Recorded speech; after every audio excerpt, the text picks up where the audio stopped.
Press the lord నిజమైన స్వరం October 12, 2025 Holi prayer home సంఘం వారి అనుదిన వాగ్దాన పరిచర్య.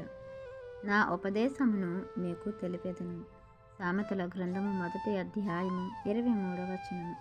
ప్రియమైన దేవుని వారలారా, దేవుడు తన యొక్క ఉపదేశాన్ని మనకు తెలియాలని, ఆయన యొక్క మనసులో ఉండే భావాలు మనం తెలుసుకోవాలని, ఆయన ఆలోచన మన మీద ఎలా ఉందో అనేది మనం గ్రహించాలని దేవుడు ఉన్నతమైన సంగతులు ఈ 66 పుస్తకాల సమూహమైన జీవ గ్రంథంలో పెట్టి ఉన్నారు. అందులో మనకు జ్ఞానాభ్యాసాన్ని, అలాగే మన ప్రవర్తనను, మన నడవడిని, దేవుని యొక్క జ్ఞానం యొక్క విలువను మనకు తెలియపరచడానికి సొలొమోను మహారాజు ద్వారా దేవుడు యొక్క సామెతల్లో ఉన్నటువంటి సత్యాన్ని, ఈ సామెతలో ఉన్నటువంటి జ్ఞానాన్ని మనకు అందజేస్తున్నారు. దేవుడు తన పిల్లలైనటువంటి వారు జ్ఞానము లేని వారుగా ఉండకూడదు అనేది దేవుని యొక్క ఉద్దేశం.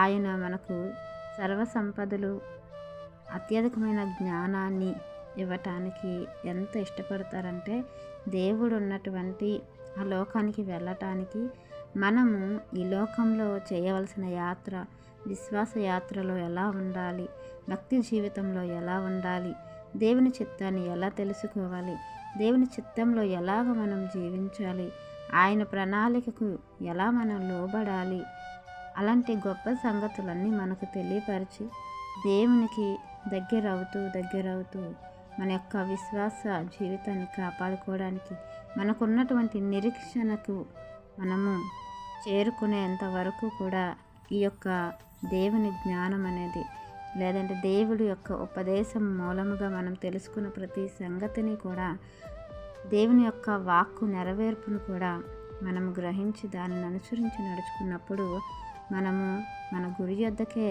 పరిగెట్టి మన నిరీక్షణకు మనం చేరుకోగలుగుతాము. అందుకే దేవుడు ఉపదేశించినప్పుడు మనము విని దానిని అంగీకరించి దాన్ని అవలంబించేవారుగా ఉండాలని దేవుడు కోరుకుంటున్నారు. అందుకే ఒక్కొక్కసారి మనము దేవుని నుండి వైదొలిగినప్పుడు, దేవుని మాటలను మనము నిరాకరించినప్పుడు, మన జీవితంలో చేర్చుకోలేనప్పుడు దేవుడు గద్దించి మనలను దారికి తెచ్చుకుంటారు.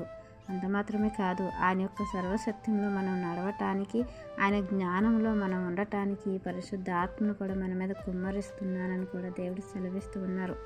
పరిశుద్ధాత్మ శక్తితో, పరిశుద్ధాత్మ నడిపింపుతో మనము దేవుని యొక్క మార్గంలో నడిచి తుదకు ఆయన చెంతకు చేరుకోవాలని, దేవుని యొక్క ఉపదేశాన్ని విడవకుండా, మరవకుండా అది మన జీవితంలో సమృద్ధిగా నివసించేలాగున మనం ఉండాలని ఈ వాక్యం మనందరి జీవితంలో దేవుడు ఫలింప చేయాలని ఆశిస్తున్నవారు దైవజనులు బ్రదర్ పి నెహెమియా గారు. God bless you.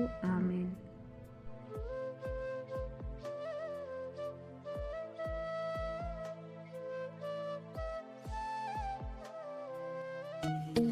Hi friends, Holi prayer home Gajuwaka సంగమ వారు మాట్లాడిన విలువైన దేవుని సందేశములను మీరు వినటానికి మా యొక్క యూట్యూబ్ ఛానల్ హోలీ ప్రేయర్ హోమ్ను సబ్స్క్రైబ్ చేసుకొని పక్కనున్న బెల్ ఐకాన్ క్లిక్ చేయగలరు.